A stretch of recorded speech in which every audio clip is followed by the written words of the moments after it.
नमो भगवते वासुदेवाय। स्वागत है आपका अपने चैनल द रिलीजियस लाइफ में। पिछले वीडियो में हमने कार्तिक मास के महात्म्य के तीसरे अध्याय की कथा का श्रवण किया था। आज के वीडियो में हम आगे की अर्थात चौथे अध्याय की कथा का श्रवण करेंगे।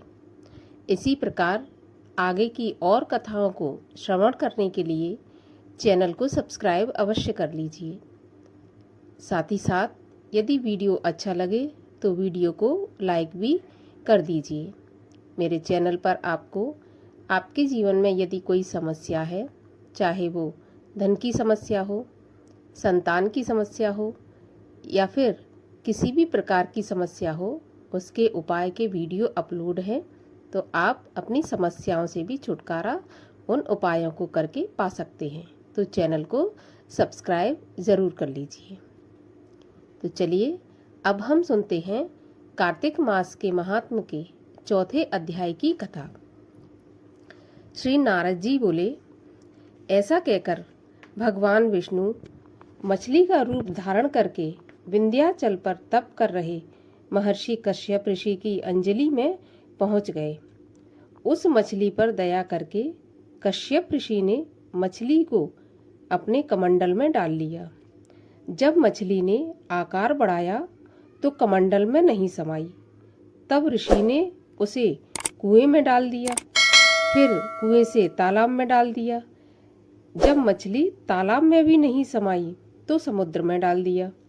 उसके बाद मछली का रूप धारण किए विष्णु जी ने शंखासुर को मार डाला और उसे हाथ में दबाकर बद्रीवन में चले गए। वहां नारायण ने सब मुनियों को बुलाया और उन्हें आदेश दिया कि समुद्र के भीतर वेद बिखर गए हैं। आप शीघ्र ही बीज मंत्रों के रहस्य समेत सभी वेदों को जल में ढूंढो, तब तक मैं सब देवताओं सहित प्रयागराज में निवास करूंगा। मुनियों ने अपने तपोबल से बीज और यज्ञ मंत्रों सहित सभी वेदों को निकाल लिया। उन ऋषियों में से जिसने भी जो भाग निकाला वह भाग उसी ऋषि के नाम से प्रसिद्ध हुआ। तब सभी मुनि एकत्रित होकर प्रयाग पहुँचे और प्राप्त किए हुए वेदों को भगवान विष्णु और ब्रह्मा जी को समर्पित कर दिया। संपूर्ण वेदों को पाकर ब्रह्मा जी ने प्रसन्न होकर देवताओं और ऋषियों सहित अश्वमेध यज्ञ किया। यज्ञ की समाप्ति पर देवता, गंधर्व, यज्ञ, सर्प और गुहयक पृथ्वी पर दंडवत लेटकर प्रणाम करते हुए प्रार्थना करने लगे, हे देवादिदेव, हमारी प्रार्थना सुनिए। ये हमारी प्रसन्नता का स्थान है। इस स्थान पर ब्रह्मा जी ने नष्ट हुए वेदों को फिर से प्राप्त किया और आपकी कृपा से हमने पुनः यज्ञ के भाग प्राप्त किए। इसलिए ऐसा वरदान दो कि यह स्थान प्रयाग पृथ्वी पर अत्यंत श्रेष्ठ पुण्य को देने वाला हो और कार्तिक मास के अंदर प्रयाग में प्रातः स्नान ब्रह्म हत्या आदि दोषों को दूर करके अक्षय फल देने वाला हो।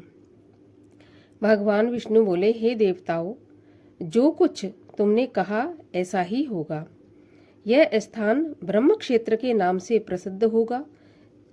सूर्यवंशी राजा भगीरथ गंगा जी को स्वर्ग से यहाँ लाएंगे और सूर्यपुत्री यमुना जी के साथ यहाँ उसका संगम होगा। ब्रह्मा जी सहित सभी देवता मेरे साथ यहाँ निवास करेंगे, जिससे यह तीर्थराज कहलाएगा। जो पुरुष अपने पितरों का यहाँ श्राद्ध करेंगे, उनके पितर मेरे स्वरूप को धारण करेंगे। माघ मास में प्रातःकाल स्नान करने से उनके दर्शन मात्र से ही संपूर्ण पाप नष्ट हो जाएंगे।